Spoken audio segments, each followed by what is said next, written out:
ये कायनात कैसे बनी? क्या ये वाकई एक बड़े धमाके के बाद बनी?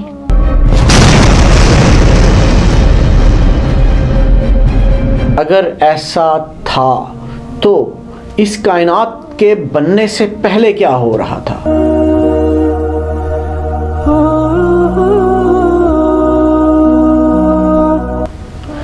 अल्लाह ताला इस कायनात के बनने से पहले क्या कर रहे थे?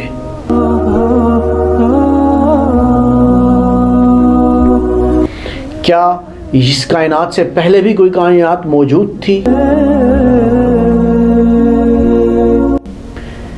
इस कायनात की इब्तिदा असल में हुई कैसे? बड़े बड़े सुपर कंप्यूटर्स की मदद से एक सॉफ्टवेयर के जरिए इस दुनिया में भेजे गए हैं।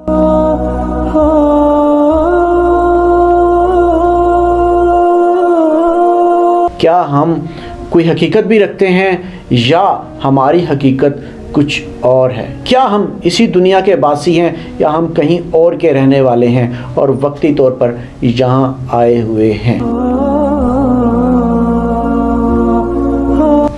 ये कायनात अपने अंदर क्या राज रखती है, और इस राज को जानने के लिए सबसे अहम चीज़ इस राज से आगाही है कि ये बनी कैसे थी।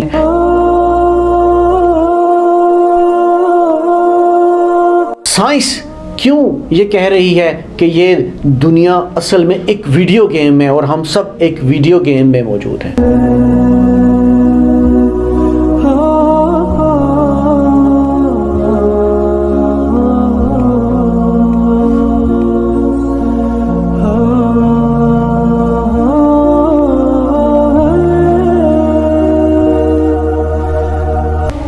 नाज़रीन, कायनात को जानने के लिए आपका आज का प्रोग्राम देखना बड़ा ज़रूरी है। हम सिलसिला ब सिलसिला आगे बढ़ रहे हैं और आपको बहुत कुछ बताना चाह रहे हैं। आए ज़रा देखें।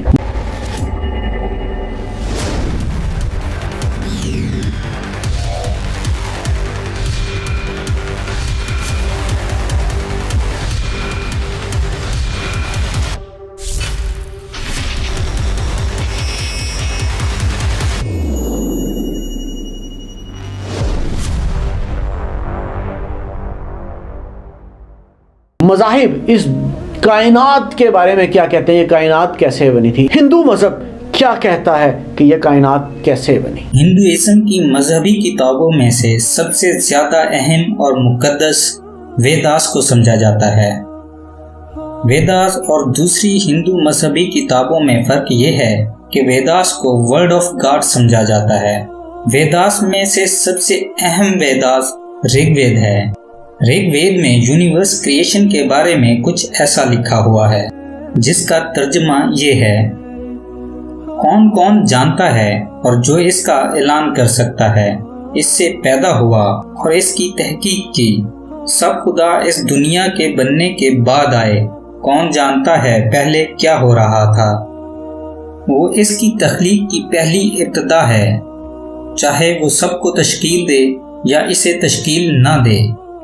इसकी आंख इस दुनिया को जन्नत में से कंट्रोल करती है। ईसाई मज़हब क्या कहता है कि यह कायनात कैसे बनी? बाइबल बुक ऑफ जेनेसिस में लिखा है, in the beginning God created the heaven and the earth. Bible की इस वर्स से पता चलता है कि हर चीज को खुदा ने पैदा किया। बाइबल में मजीद लिखा है कि यूनिवर्स को खुदा ने 6 दिन में पैदा किया। पहले दिन लाइट पैदा की और लाइट को अंधेरे से अलग किया। दूसरे दिन पानी और आसमान बनाया। तीसरे दिन जमीन बनाई और जमीन पर घास, दरख्त और पहाड़ बनाए। चौथे दिन सूरज, चांद, सितारे और प्लैनेट्स बनाए। पांचवें दिन समंदर और पानी में रहने वाले सब जानवर बनाए। छठे दिन जमीन पर रहने वाले सब जानवर बनाए। गुरु साहिब दा पक्ष। गुरु साहिब कहते ने अरबद नरबद तंदूकारा, जिस दा अर्थ है कि अरबद मतलब अरबां साल पहला ते नरबद मतलब जो गिणिया ना जा सके, जिसनों साइंस की भाषा विच इनफिनाइट कहा जाता है। तंदूकारा का मतलब है ਸਾਰੇ ਪਾਸੇ ਬੱਦਲ ਹੀ ਬੱਦਲ ਸਨ। ਇਸ ਪੂਰੀ ਤੁਕ ਦਾ ਅਰਥ ਹੈ ਕਿ ਅਰਬਾਂ ਸਾਲ ਪਹਿਲਾਂ ਸਭ ਪਾਸੇ ਬੱਦਲ ਹੀ ਬੱਦਲ ਸਨ। ਅੱਗੇ ਗੁਰੂ ਸਾਹਿਬ ਕਿਰਪਾ ਕਰਦੇ ਹਨ, ਧਰਨ ਨ ਗਗਨਾ ਹੁਕਮ ਅਪਾਰਾ। ਇਸ ਪੰਕਤੀ ਦਾ ਅਰਥ ਹੈ ਕਿ ਉਸ ਵੇਲੇ ਨਾ ਧਰਤੀ ਸੀ, ਨਾ ਗਗਨਾ ਮਤਲਬ ਆਕਾਸ਼ ਸੀ, ਤੇ ਨਾ ਹੀ ਉਸ ਸੱਚੇ ਦਾ ਕੋਈ ਹੁਕਮ ਸੀ। ਨਾ ਦਿਨ ਨਾ ਰੈਣ, ਨਾ ਚੰਦ ਨਾ ਸੂਰਜ, ਨਾ ਦਿਨ ਸੀ ਨਾ ਰਾਤ ਸੀ, ਨਾ ਚੰਦ ਸੀ ਤੇ ਨਾ ਹੀ ਸੂਰਜ ਸੀ। ਸੁਣ ਸਮਾਦ ਲਗਾਏ ਦਾ। ਪਰਮਾਤਮਾ ਉਸ ਵੇਲੇ ਸਮਾਦ ਲਗਾ ਕੇ ਬੈਠੇ ਹੋਏ ਸਨ। ਇਹ ਤਾਂ ਸੀ ਉਸ ਵੇਲੇ ਦਾ ਮਾਹੌਲ ਜਦੋਂ ਬ੍ਰਹਿਮੰਡ ਦੀ ਸਥਾਪਨਾ ਨਹੀਂ ਸੀ ਹੋਈ। ਹੁਣ ਗੁਰੂ ਸਾਹਿਬ ਅੱਗੇ ਕਿਰਪਾ ਕਰਦੇ ਹਨ ਕਿ ਬ੍ਰਹਿਮੰਡ ਦੀ ਸਥਾਪਨਾ ਕਿਵੇਂ ਹੋਈ। ਗੁਰੂ ਸਾਹਿਬ ਜੀ ਕਿਰਪਾ ਕਰਦੇ ਹਨ, ਕੀਤਾ ਪਸਾਓ ਏਕੋ ਕਵਾਓ, ਤਿਸਤੇ ਹੋਏ ਲੱਖ ਦਰਿਆਓ। ਇਸ ਦਾ ਅਰਥ ਹੈ ਕਿ ਪਰਮਾਤਮਾ ਦੇ ਇੱਕ ਬੋਲ ਦੇ ਨਾਲ ਲੱਖਾਂ ਦਰਿਆਵਾਂ ਦਾ ਜਨਮ ਹੋਇਆ। ਅੱਗੇ ਗੁਰੂ ਸਾਹਿਬ ਬਖਸ਼ਿਸ਼ ਕਰਦੇ ਹਨ, ਆਪੇ ਸੱਚ ਕੀਆ ਕਰ ਜੋੜ। ਇਸ ਦਾ ਅਰਥ ਹੈ ਕਿ ਉਸ ਪਰਮਾਤਮਾ ਨੇ ਆਪੇ ਇਹ ਬ੍ਰਹਿਮੰਡ ਦੀ ਸਥਾਪਨਾ ਕੀਤੀ ਹੈ ਤੇ ਆਪੇ ਫੇਰ ਸਭ ਕੁਝ ਵਾਪਿਸ ਜੋੜ ਲੈਣਗੇ। ਡਜ ਫੋੜ ਜੋੜ ਵਿਛੋੜ। ਬ੍ਰਹਿਮੰਡ ਉਤਪਤ ਹੋਣ ਤੋਂ ਪਹਿਲਾਂ ਆਂਡੇ ਦੀ ਸ਼ੇਪ ਵਿੱਚ ਸੀ। ਜਿਵੇਂ ਆਂਡਾ ਟੁੱਟ ਕੇ ਵਿੱਚੋਂ ਜੀਵਨ ਸ਼ੁਰੂ ਹੁੰਦਾ ਹੈ, ਉਵੇਂ ਹੀ ਇਹ ਬ੍ਰਹਿਮੰਡ उत्पन्न होया। इस्लाम क्या कहता है कि ये कायनात कैसे बनी? कायनात तख्लीक करने से पहले हमारा अल्लाह कहाँ था, क्या कर रहा था? ये छोटा सवाल है, लेकिन उस वक्त भी किसी मुतजस्सिस ज़हन ने वो सवाल किया जो शायद आज हमारे बच्चे बहुत बड़ा सकून। उनका ऐना काना रब्बुना यखलुकुल खलका, क्या है परवरदिगार के रसूल सल्लल्लाहु अलैहि वसल्लम, कायनात तख्लीक करने से पहले अल्लाह क्या कर रहा था? जाओ ना आप ज़रा, यही सवाल आपको वो कर रहा है। क्या नाम उसका जी? Top astrologer of today is asking the same question कि what was happening 1 second before the Big Bang? Steven Hawkins यही सवाल कर रहा है। बड़े बड़ा दुनिया का जो सबसे बड़े कॉस्मोलॉजिस्ट हैं यही सवाल कर रहे हैं कि ऐना काना रब्बुना यखलुकुल खलका। अकील बिन रजीनी भी ने ये सवाल फरमाया, काना फी अमान, वो बादलों में था, ताहतहु हवा, नीचे भी हवा थी, कमा फौकहु हवा, ऊपर भी हवा थी। खातिन हज़रात, जाइए मोस्ट मॉडर्न किताब है तफसीर साइंस पढ़ लीजिए जाकर। They have no other idea, exactly this idea कि कायनात की तख्लीक से पहले बहुत बड़े बड़े बादल थे और उन पे वर्क हो रहा था। इसके अलावा कुछ नहीं। अगर हॉकिंस कहता है कि what was happening 1 second before, हम कहते हैं अल्लाह कहता है मैं हर रोज़ नई शान से तलू होता था। पता नहीं कब का तलू था, कितनी कायनातें बना रहा था, कितने ज़मीन व आसमान मुरतब कर चुका था, कितनी सदियाँ गारत हो चुकी थी, कितनी इमेंसिटी आगे थी, कितनी डेंसिटी पीछे थी। कायनात की तख्लीक के हवाले से साइंस का नजरिया यह है कि ये पूरी कायनात 13.8 बिलियन ईयर्स ओल्ड है, 13.8 अरब साल पुरानी, ये साइंस ये कहती है। तो फिर उससे पहले क्या था? यानी जब कोई चीज नहीं थी फिर ही उस चीज का वजूद हुआ ना। तो from nothingness to this very big vast universe, कुछ भी नहीं था और अब इतनी बड़ी कायनात आ गई जिसमें इतने सितारे हैं। एक अंदाजे के मुताबिक 200 मिलियन बिलियन सितारे यहाँ पर मौजूद हैं। कि कैसे हुआ? याद रखिए, no branch of science guides us about this origin. कोई भी ब्रांच ऑफ साइंस हमें ये नहीं बताती ये सब कुछ आया कहां से है तो सही, ये सारे कवानीन बने हुए हैं, लेकिन ये सब कुछ आया कहां से? ये टाइम, मैटर, स्पेस। और जहां साइंस खामोश है, देखिए कुरान मजीद हमारी क्या रहनुमाई फरमा रहा है। सूरह अल-अनआम आयत नंबर 101, और वो बगैर किसी नमूने के जमीन व आसमान बनाने वाला। तख्लीक कायनात, कुरान मजीद में इसका जिक्र 1400 साल पहले है और मैंने इस तकरीर के शुरू में एक आयत की तिलावत की, सूरह अंबिया की, सूरह नंबर 21, आयत नंबर 30, जहाँ अल्लाह सुब्हानहू व तआला फरमाते, अवलम यरल लज़ीना कफरू, क्या इनकार करने वाले ये नहीं जानते, अन्ना समावाति वल अर्दा कानता रतकन फफतकनहुमा, के जमीन और आसमान एक थे, जुड़े हुए थे और हमने उन्हें जुदा किया। ये जो तख्लीक कायनात, creation of the universe, big bang, बड़ा धमाका, जो साइंसदान को 40 साल पहले पता चला, कुरान मजीद में इसका जिक्र है 1400 साल पहले। कुरान मजीद में अल्लाह सुब्हानहू व तआला फरमाते हैं सूरह फुसिलत में, सूरह नंबर 41 आयत नंबर 11 और 12 में, कि अल्लाह सुब्हानहू व तआला ने आसमान की तरफ देख के कहा जब वो धुआं था कि आसमान और जमीन एक साथ आ जाओ, विलिंगली और अनविलिंगली, अपने मर्जी से या अपने मर्जी के बिना। और उनने कहा कि हम अपने मर्जी से एक साथ आ जाते हैं। कुरान मजीद में लिखा है कि आसमान सबसे पहले धुआं था, अरबी लफ्ज है दुखान। और आज के साइंसदान ये कहते हैं कि कायनात बनने के पहले ये आसमान धुआं था, इंग्लिश में कहते हैं गैस। लेकिन अरबी में दुखान के मानी है स्मोक। कुछ मुफस्सरीन ने तर्जुमा किया मिस्ट, धुंध, जो मेरे हिसाब से सही तर्जुमा नहीं, क्योंकि धुंध होता है ठंडा और धुआं होता है गरम। धमाके के बाद हम अक्सर देखते हैं गरम धुआं, धुंध नहीं देखते। तो कुरान मजीद में लिखा है कि आसमान था धुआं। और आज साइंस ये कहती है कि स्मोक गैस से और बेहतरीन लफ्ज है। तो कुरान मजीद में दुखान लिखा है वो गैस से और बेहतरीन है, और scientifically smoke is a better word than gas. आप सोच सकते कुरान मजीद में इसका जिक्र है 1400 साल पहले। इंसान पहले समझते थे कि जमीन सपाट है, चपटी है। सबसे पहली बार अगर कोई इंसान ने यह साबित किया कि दुनिया बेज़वी है, वो है सर फ्रांसिस ड्रेक, सन 1577, 1577, when he sailed around the earth। जब समुंदर पे सफर किए दुनिया के गोल, सर फ्रांसिस ड्रेक ने साबित किया कि दुनिया बेज़वी है। कुरान मजीद में इसका जिक्र है 1400 साल पहले। कुरान अल्लाह ताला फरमाते हैं सूरह लुकमान में, सूरह नंबर 31 आयत नंबर 29 में, अलम तरा अन्नल्लाह युलीजुल लैला फिन नहारी व युलीजुल नहारा फिल लैली।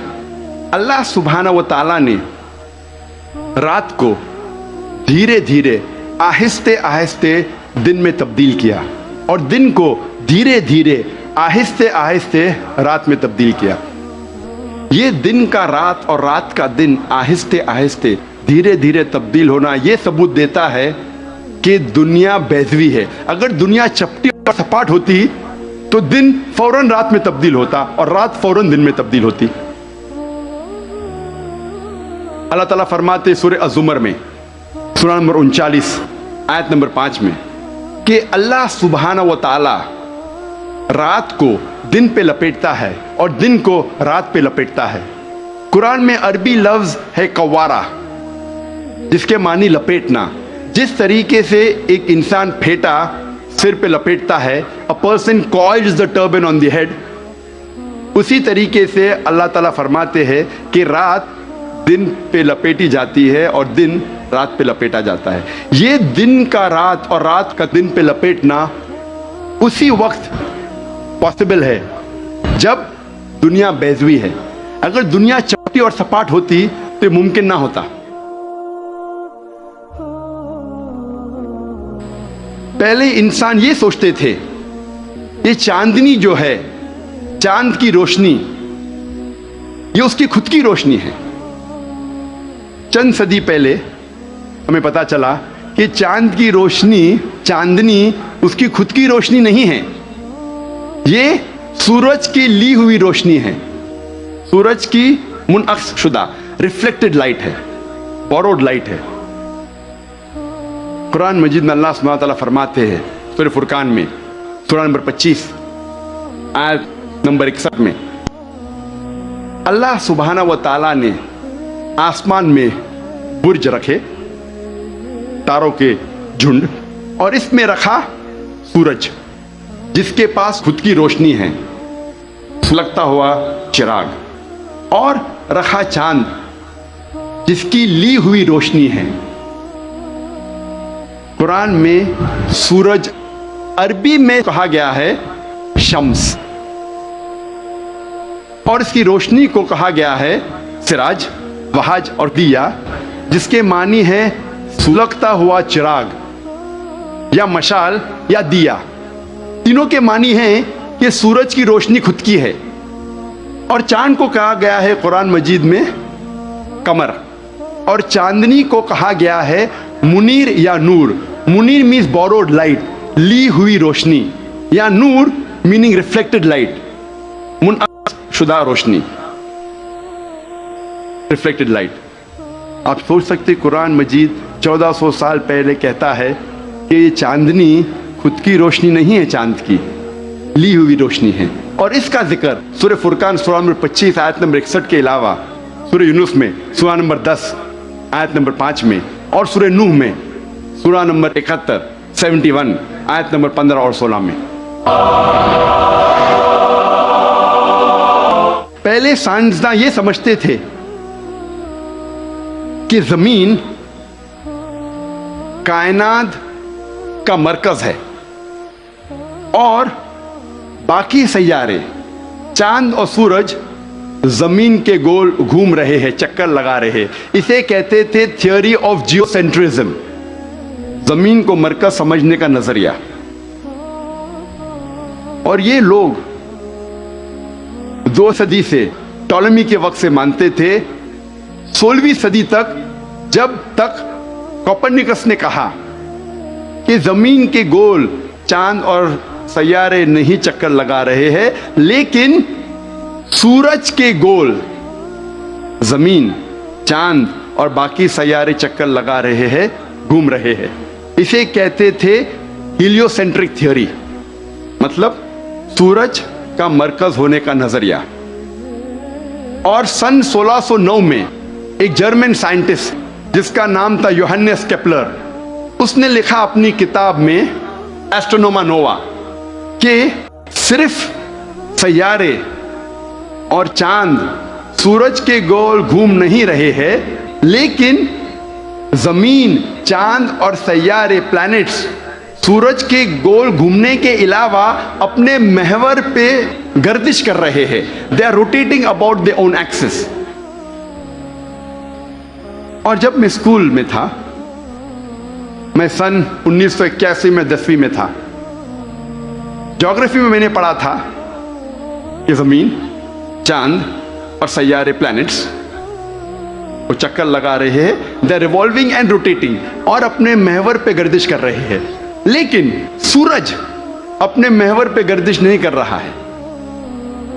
लेकिन मैंने जब कुरान की एक आयत पढ़ी, सूरह अंबिया सूरह नंबर 21 आयत नंबर 33 में अल्लाह सुब्हानहू व तआला फरमाते हैं, हुवल्लज़ी खलक़ल लैल व नहारा, अल्लाह सुब्हानहू व तआला ने रात और दिन बनाया, व शम्स वल कमर, सूरज और चांद, कुल्लुन फी फ़ल्कि यस्बहून, वो घूम रहे हैं और अपने महवर पे गर्दिश कर रहे हैं। कुरान का लफ्ज यहां है यस्बहून। कुरान ये कहता है कि sun and the moon are revolving, चक्कर लगा रहे हैं, घूम रहे। उसके अलावा यस्बहून, ये अरबी लफ्ज यस्बहून आता है लफ्ज सबाह से, और सबाह एक अरबी लफ्ज है जो चलते हुए जिस्म के मूवमेंट को डिस्क्राइब करता है। मिसाल के तौर पे अगर मैं कहूँगा कि कोई इंसान पानी में सबाह कर रहा है, उसके ये मानी नहीं कि वो पानी के ऊपर फ्लोट कर रहा है, इसके मानी है कि वो पानी में तैर रहा है। अगर मैं कहूँगा कोई सबाह कर रहा है ज़मीन पे, उसका मतलब नहीं कि वो आदमी ज़मीन पे रोल कर रहा है, उसका मतलब है कि वो इंसान ज़मीन पे चल रहा है या दौड़ रहा है। उसी तरीके से जब अल्लाह सुब्हानहू तआला ये लफ्ज़ का इस्तेमाल करते हैं कोई फल्की जिस्म के लिए, फॉर अ सेलेस्टियल बॉडी, उसके मानी नहीं कि वो फ्लाई हो रहा है या फ्लोट हो रहा है, उसके मानी है it is rotating about its own axis, वो अपने महवर पे गर्दिश कर रहा है। आज साइंस तरक्की करने के बाद साइंस ये कहती है कि आप सूरज का अक्स टेबल के ऊपर देख सकते हैं एक आलेख के जरिए, और पता लगता है कि सूरज में ब्लैक स्पॉट्स हैं, और ये ब्लैक स्पॉट्स तकरीबन 25 दिन लेते हैं गर्दिश करने के लिए। इससे ये साबित होता है कि सूरज तकरीबन 25 दिन लेता है एक गर्दिश करने के लिए।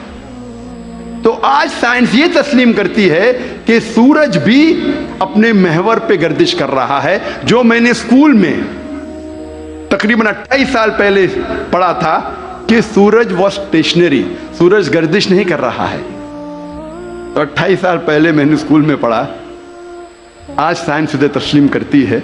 और कुरान मजीद में इसका जिक्र है 1400 साल पहले, और आज अक्सर स्कूल के साइंस की किताब में इसको इनकॉर्पोरेट किया जा चुका है।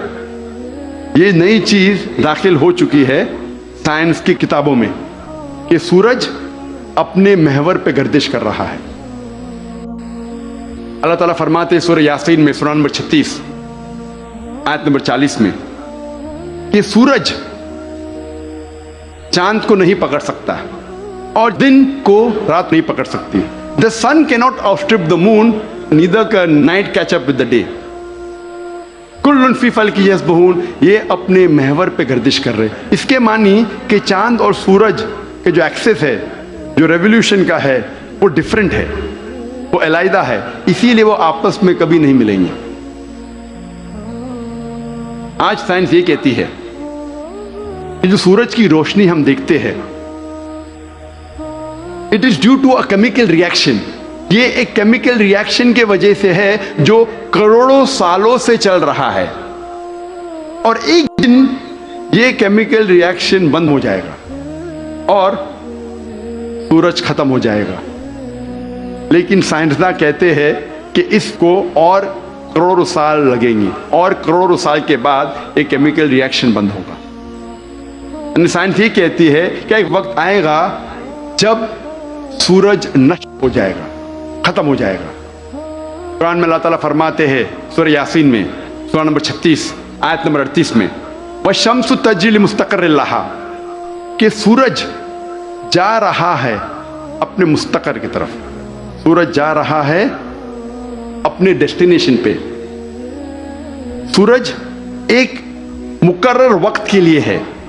मुस्तकर के मानी मुकर्रर वक्त और मुकर्रर जगह, इसके दो मानी होते हैं मुस्तकर के मानी, कि सूरज एक मुकर्रर वक्त के लिए है और मुकर्रर जगह की तरफ जा रहा है। ये साइंस आज तस्लीम करती है कि सूरज एक मुकर्रर वक्त के लिए है, और साइंस ये भी मानती है कि सूरज कायनात के एक नुक्ते की तरफ जा रहा है जिसका नाम है solar apex. In the Hercules alpha Lyrae 12 मील पर सेकेंड की रफ्तार पे, कुरान में लिखा है मुस्तकर, मुकर्रर जगह की तरफ। साइंस कहती है दोनों मानी मुस्तकर के, मुकर्रर जगह और मुकर्रर वक्त, दोनों अल्हम्दुलिल्लाह सही है। और इसका जिक्र सूरह यासीन सूरह नंबर 36 आयत नंबर 38 के अलावा सूरह रौद में भी है, सूरह नंबर 13 आयत नंबर 2, सूरह फातिर सूरह नंबर 35 आयत नंबर 13, सूरह लुकमान सूरह नंबर 31 आयत नंबर 29, और सूरह अज़्ज़ुमर सूरह नंबर 39 आयत नंबर 5 में। सब जगह कहा गया है कि सूरज एक मुकर्रर वक्त के लिए है, एक मुकर्रर जगह की तरफ जा रहा है। आज साइंस ये कहती है जो आसमान हमारे जमीन के ऊपर है, जिसे हम कहते हैं एटमॉस्फेयर, वो एक महफूज छत की तरह है। और साइंसदान ये कहते हैं कि खतरनाक rays like ultraviolet rays, X rays, ये छत, ये एटमॉस्फेयर इन खतरनाक रेस को जमीन पे आने से रोकता है, वरना जमीन पे जानदार चीज मर जाएंगी, मिट जाएंगी। कुरान में इसका जिक्र है सूरह अंबिया में सूरह नंबर 21 आयत नंबर 32 में कि अल्लाह सुब्हाना व तआला ने आसमान को एक महफूज छत बनाया, a protected ceiling, a canopy well guarded. आप सोच सकते हैं कुरान में इसका जिक्र 1400 साल पहले है, जो साइंसदान ने हाल ही में 50 साल पहले, 100 साल पहले, 150 साल पहले कहा। ये atmosphere is a protected ceiling.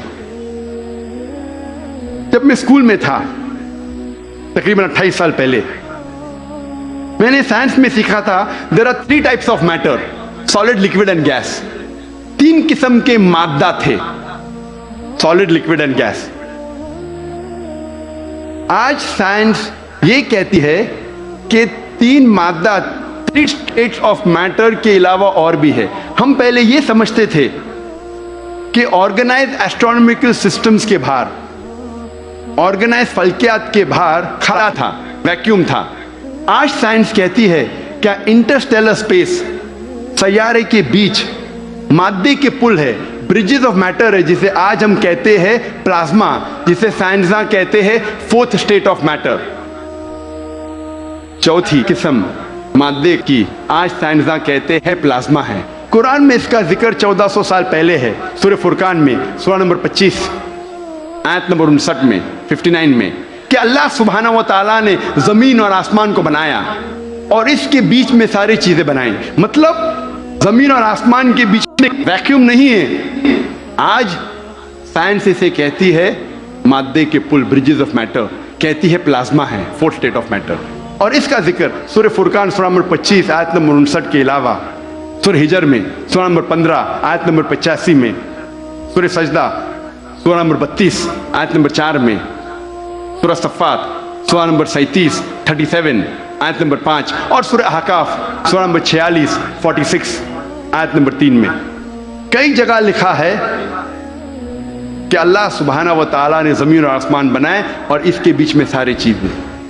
Talking about the 4th state of matter, plasma. एक मशहूर साइंटिस्ट जिसका नाम एडविन हबल है, उसने कहा था कि कायनात फैल रही है, द यूनिवर्स इज एक्सपैंडिंग। और कुरान में अल्लाह ताला फरमाते हैं सूरह ज़ारियात में सूरा नंबर 51 आयत नंबर 47 आयत नंबर 47 में कि हमने ये कायनात बनाई फैलती हुई। अरबी लफ्ज़ मुसियुना, फैलना। और आज साइंस इसको तस्लीम करती है कि हमारी कायनात फैल रही है, आवर यूनिवर्स इज एक्सपैंडिंग। ये जो हमारी कायनात की इब्तिदा हुई थी, ये जो एक्सपेंशन शुरू हुई थी, वो एक एक्सपेंशन एक हिस्सा है, एक तरह से आप सोच सकते हैं क्वांटम फ्लक्चुएशंस का, कि एक इन्फिनिट स्पेस है फोम की। और ये स्पेस अगेन हमारी डिमेंशन की स्पेस नहीं, बल्कि हमारी डिमेंशन से, हमारी यूनिवर्स से बाहर, जहाँ पे कांस्टेंट क्वांटम फ्लक्चुएशंस हो रही हैं कॉन्स्टेंटली। और हमें ये पता है कि इस किस्म की फ्लक्चुएशंस हमारी कायनात में भी एम्प्टी स्पेस में होती हैं, मगर ये हमारी कायनात से बाहर है।